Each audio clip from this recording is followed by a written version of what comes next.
Good morning to all of you. स्वागत है आप सभी का फिर से एक बार। यूपी बोर्ड का रिजल्ट आ गया है और आप देखे हैं कि जो बच्चे रेगुलर क्लास किए हैं, ऑनलाइन हमसे जुड़े हुए थे और ऑफलाइन क्लास रेगुलर कर रहे थे, उनका बहुत अच्छा रिजल्ट आया है। लड़कियां 4 लड़कियां ऐसी हैं जो टॉप की हैं, एक लड़की जो है उसमें टॉपर है और 4 लड़कियां उसके नीचे हैं। तो इस तरह से अच्छा क्लास 10th में भी आप देखिए, क्लास 10th में एक लड़का है, ठीक है, जो टॉप किया है और उसके नीचे 2 लड़के और हैं, फिर एक लड़की है। तो इनका बेहतर रिजल्ट कैसे आया है? हम लोगों के रेगुलर क्लासेस लेने की वजह से और साथ ही साथ इनका मेहनत है और जो ऑनलाइन क्लास लिया जा रहा था उसका भी बहुत बड़ा बेनिफिट है कहीं न कहीं। तो इस तरह से रेगुलरिटी का बहुत ज़्यादा महत्व है। अगर आप किसी भी क्षेत्र में रेगुलर लगे हुए हैं तो आपको सफल होने से कोई भी नहीं रोक सकता है। तो चलिए आज हम टॉपिक स्टार्ट करते हैं। मोल फ्रैक्शन यानी मोल अनुपात या मोल अंश कहते हैं, यहाँ से हमको स्टार्ट करना था। यह भी क्या होता है, एक कंसंट्रेशन को रिप्रेजेंट करने के लिए बेस्ट मेथड है। काई से इसको इंडिकेट करते हैं, एक्स ही है, थोड़ा सा सिंबल अलग तरीके से लिख दिया जाता है, तो इसको हम काई पढ़ते हैं। और किसी भी बाइनरी सॉल्यूशन में किसी अवयव का मोल अंश क्या होता है? अवयव के मोलों की संख्या बटा सभी अवयवों के कुल मोलों की संख्या के बराबर होता है।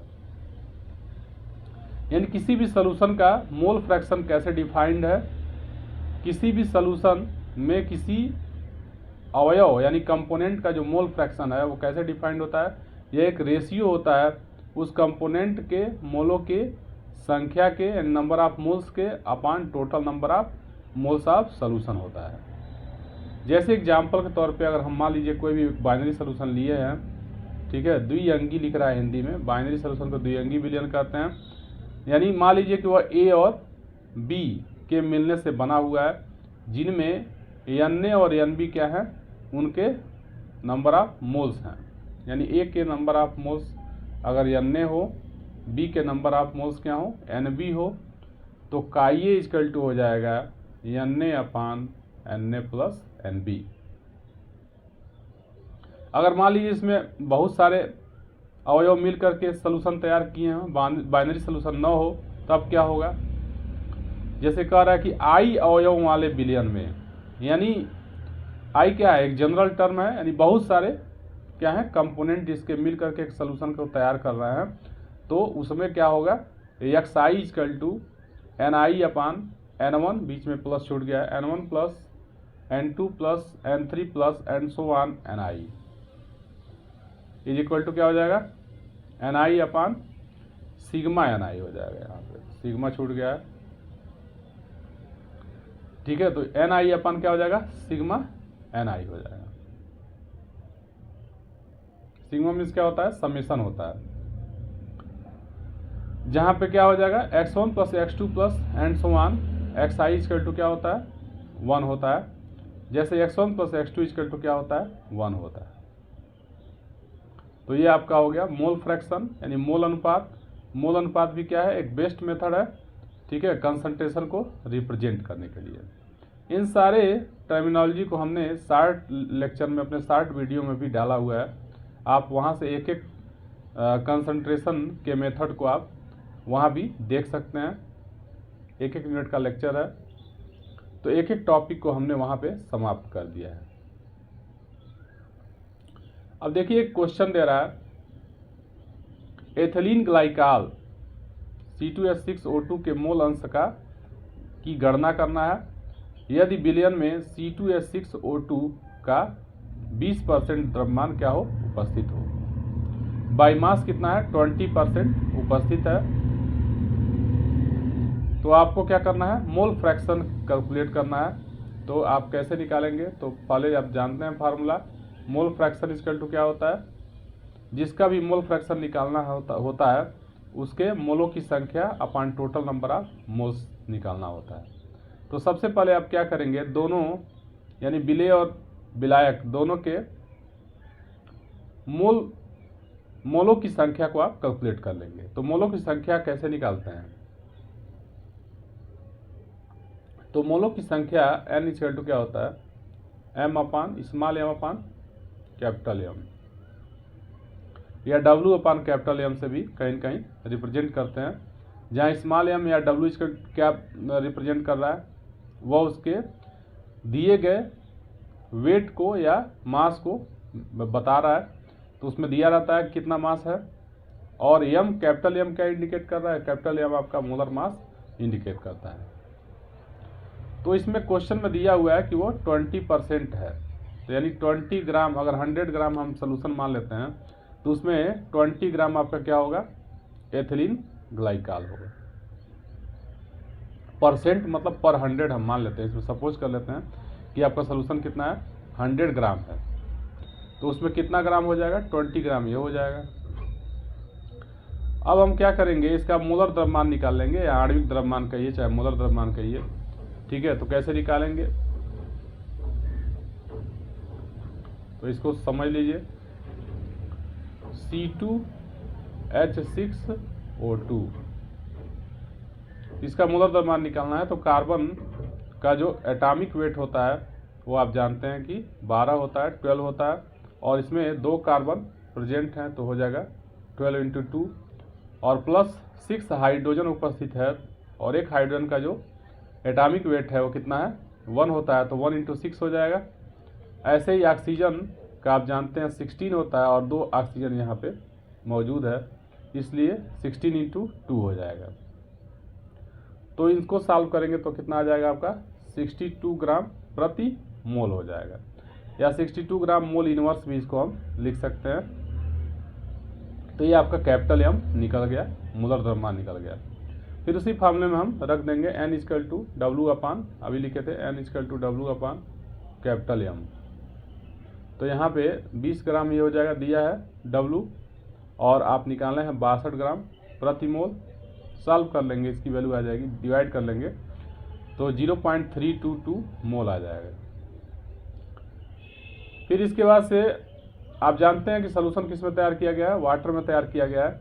यानी वाटर इसमें कितना है, अगर 20 ग्राम आपका एथिलीन ग्लाइकॉल है तो 80 ग्राम आपका वाटर हो जाएगा। तो जल के मोलों की संख्या निकालने के लिए क्या करेंगे, 80/18 कर देंगे, क्योंकि आप जानते हैं कि H2O का जो मोलर द्रव्यमान होता है वो कितना होता है, 18 ग्राम पर मोल होता है। अगर आप नहीं जानते हैं तो ऐसे ही कैलकुलेट कर सकते हैं H2O का, तो 2 × 1 + 16, ठीक है, तो 18 आ जाएगा। इसको भी सॉल्व करेंगे तो आएगा 4.444 मोल। अब आप क्या करेंगे, काई आप निकाल सकते हैं, वैल्यू रख देंगे 0.322 अपान 0.322 प्लस 4.444। ऐसे ही आप अगर वाटर का निकालना हो तो ये वैल्यू हम रख देंगे, यानी वाटर के मोलों की संख्या ऊपर रख देंगे। और नहीं, दूसरा तरीका क्या है, आप जानते हैं कि अगर एक वैल्यू निकल गई है तो दूसरी वैल्यू आसानी से निकाली जा सकती है, क्योंकि फार्मूला होता है x1 + x2 = 1। तो अगर मान लीजिए आपको x1 मालूम है तो x2 निकाल सकते हैं, x2 = क्या हो जाएगा, 1 - x1। नेक्स्ट जो टॉपिक आपका है वो है मोलरता, इसको हम मोलरिटी कहते हैं इंग्लिश में। मोलरता कैसे डिफाइंड है, किसी भी विलयन के 1 लीटर में उपस्थित विलय की जो मात्रा होती है उसी को हम क्या कहते हैं, मोलरता कहते हैं। The amount of solute present in 1 litre of the given solution is known as molarity of that solution. इसको हम कैपिटल M से रिप्रेजेंट करते हैं। वही जब मोलरता हो जाएगा, यानी मोलरिटी जब हो जाएगी, तो उसको हम स्मॉल m से रिप्रेजेंट करते हैं। आप जानते हैं कि 1 ml = क्या होता है, 1 ml = होता है 1 cm3। और 1 लीटर में कितना ml होता है, तो 1 लीटर में 1000 ml होता है, यानी 1000 cm3 हो जाएगा। तो मोलरता = क्या हो जाएगा, मोलरता = हो जाएगा विलय के मोलों की संख्या अपान विलयन का आयतन लीटर में। अगर लीटर में नहीं दिया हुआ क्या करेंगे, उसको लीटर में हम कन्वर्ट कर लेंगे, यानी 1000 से हम क्या करेंगे, डिवाइड कर देंगे।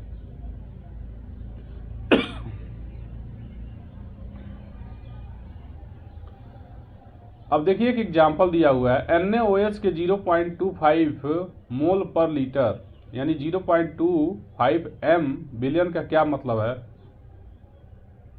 इसके बिलियन का यही मतलब है कि NaOH के 0.25 मोल को 1 लीटर बिलियन में घोला गया है। 1 लीटर बिलियन में घोला गया है, तो 1 लीटर को हम 1 क्यूबिक डेसीमीटर भी बोल सकते हैं। अभी यहाँ समझा रहे थे, यही बात समझा रहे थे कि 1 ml इक्वल टू क्या होता है, 1 सेंटीमीटर क्यूब होता है, और 1 लीटर में 1000 ml होते हैं, यानी 1000 सेंटीमीटर क्यूब होते हैं। तो इस तरह से देखिए जो स्केल है यानी जो पैमाना है उसको हम आपस में एक दूसरे में इंटरचेंज करना जानते हैं कर सकते हैं।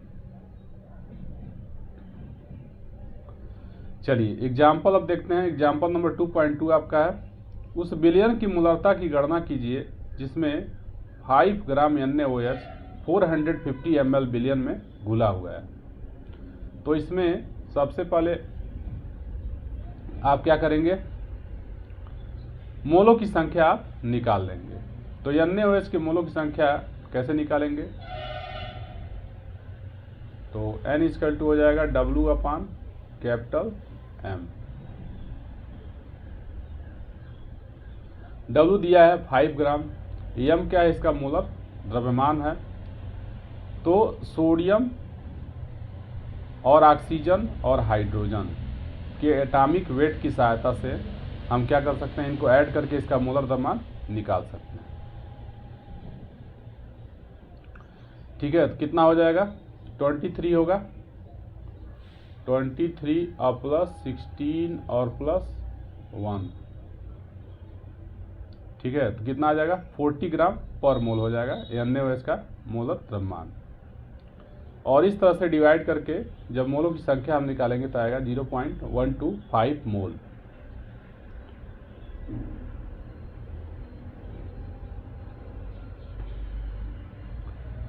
बिलियन का जो आयतन दिया हुआ है वह ml में दिया है, 450 ml दिया है, तो उसको आप लीटर में कन्वर्ट कर लेंगे, यानी 1000 से आप डिवाइड कर देंगे तो वो लीटर में कन्वर्ट हो जाएगा।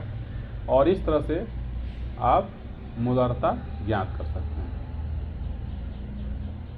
फार्मूला आप जानते हैं, बिलियन के मोलों की संख्या और उसके बाद क्या करते हैं अपान बिलियन का आयतन लीटर में। तो लीटर में अगर नहीं दिया ml में दिया है तो 1000 से डिवाइड किए हैं, यानी ऊपर जाके 1000 क्या हो जाएगा, मल्टीप्लाई हो जाएगा। और इस तरह से इसको सॉल्व करेंगे तो आपका ये वैल्यू मिल जाएगा। तो मोलरता तक हमने क्या किया है, कंप्लीट कर दिया है इस वीडियो में। अब इसके बाद हम स्टार्ट करेंगे मोलरता। ठीक है, तब तक आप इतना देखते रहिए। Thank you.